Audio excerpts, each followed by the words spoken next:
and remind yourself that, oh, I might have fallen off the wagon. Oh, I might have believed you when you told me that I'm not able, I'm not capable, but I'm not going to believe you any longer, because I am able, I am capable, I am who I am, and I am the one who tells the world who I am today.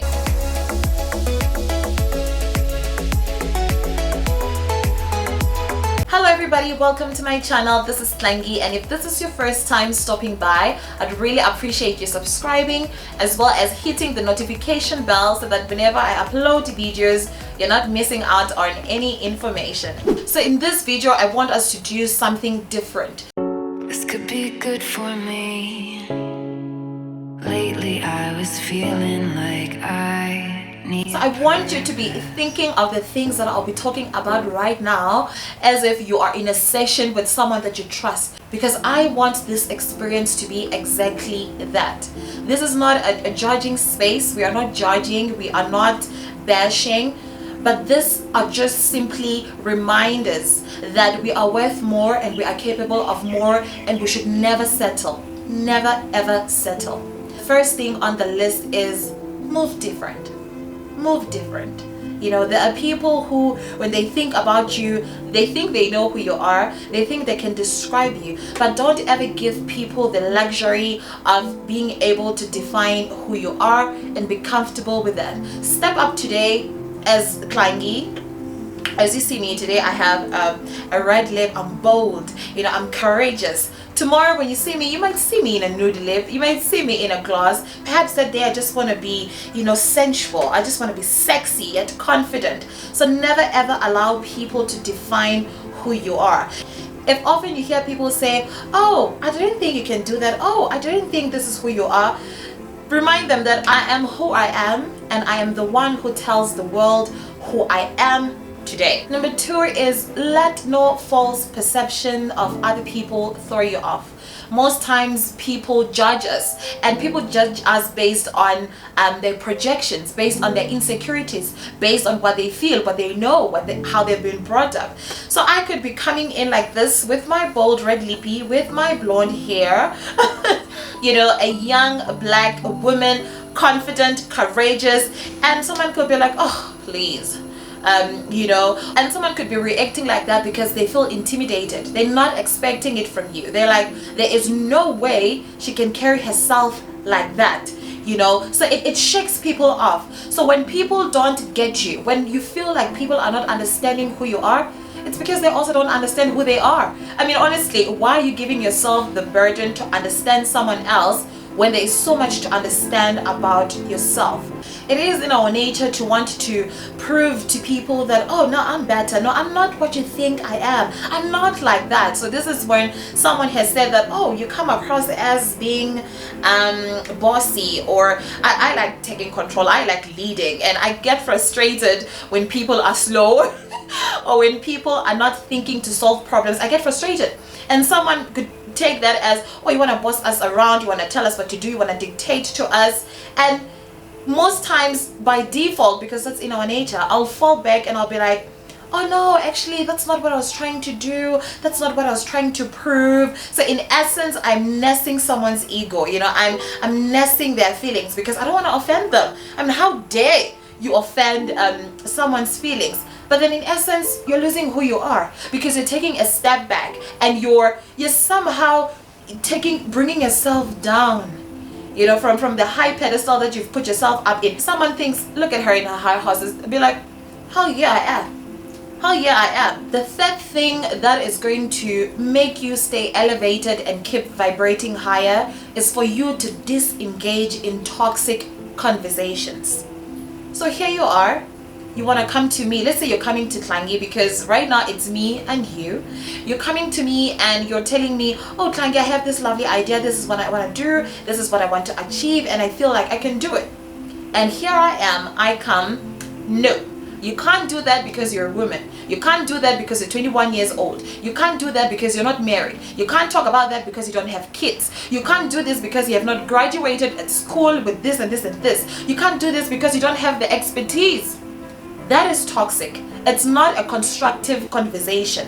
Because if you feel like I'm lacking in something, there is a way that you make someone aware that, yes, I hear you, I hear your point, I hear your argument. So never ever debate or put yourself in a position where you are debating with someone who just wants to validate their opinions, and they think their opinions are the only ones that matter. And the fourth thing is, avoid people whose first line of engagement is to be defensive when corrected. It's time consuming. It's not worth your time. It's not worth your mental well-being. It's not worth your spiritual well-being. Let me take you back.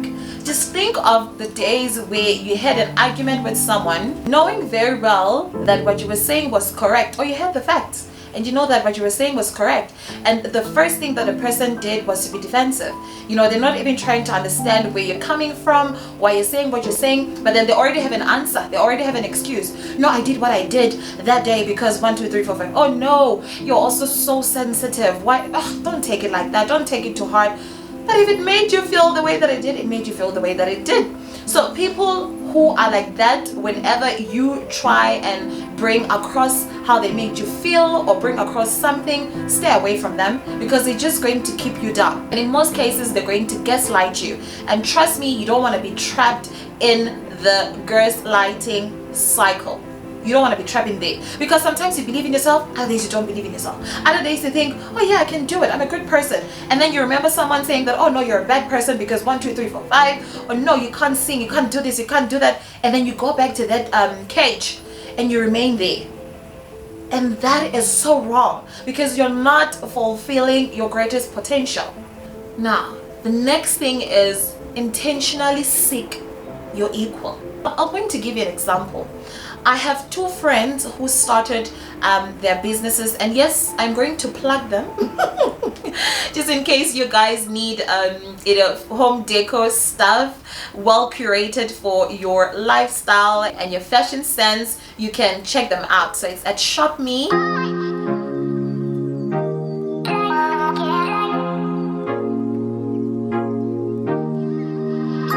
as well as Swanky Interiors.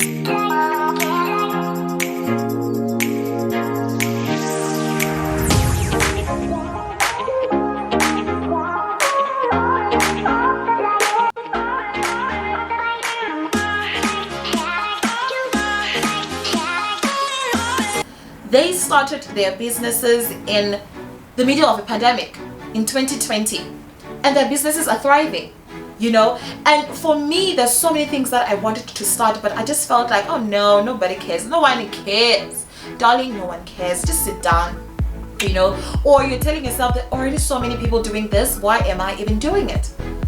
But because I saw them start, and when I asked them what made you start, both of them told me, well, we just decided, I'm doing it. Well, hell, I'm doing it, you know, and it paid off. So because I have that kind of influence around me, it rubs off, because I now started questioning myself. If others can do it, if my friends can do it, it means that it's doable. It means that I also can. So why am I stopping? Why am I, you know, putting stumbling blocks or hurdles and trying to maneuver around them instead of jumping over them and reaching to where I need to be?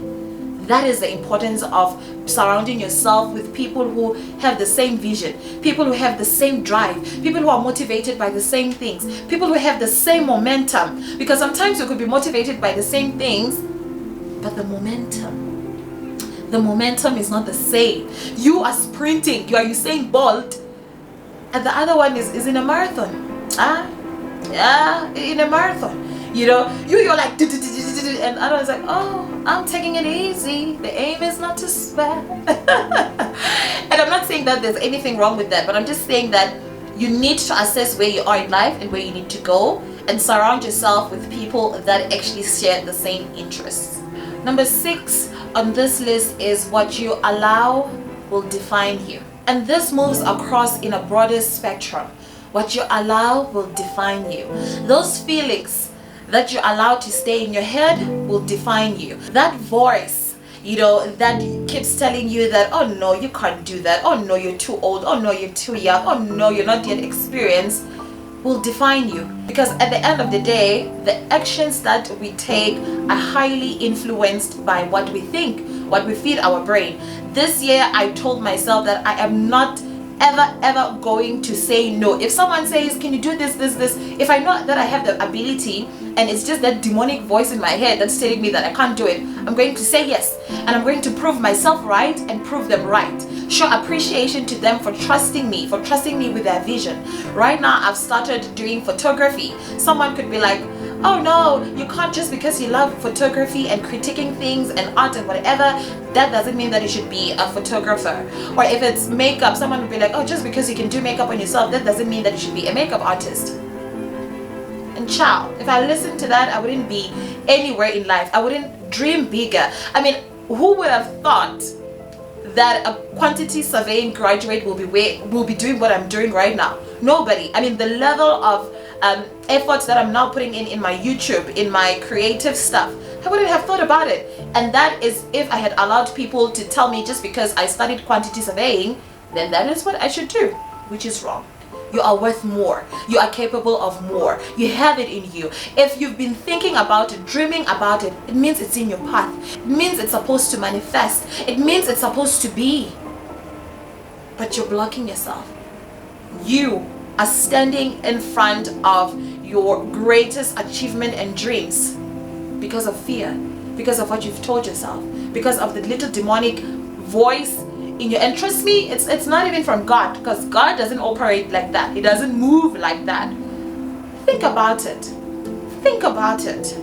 Think about it. And I think I'm going to say it for the last time. Think about it, because you are worth the elevation. You need to vibrate higher. If you're going to think about something and it's going to bring you down, re-elevate yourself. Re-elevate yourself and remind yourself that, oh, I might have fallen off the wagon. I might have believed you when you told me that I'm not able, I'm not capable, but I'm not going to believe you any longer, because I am able, I am capable.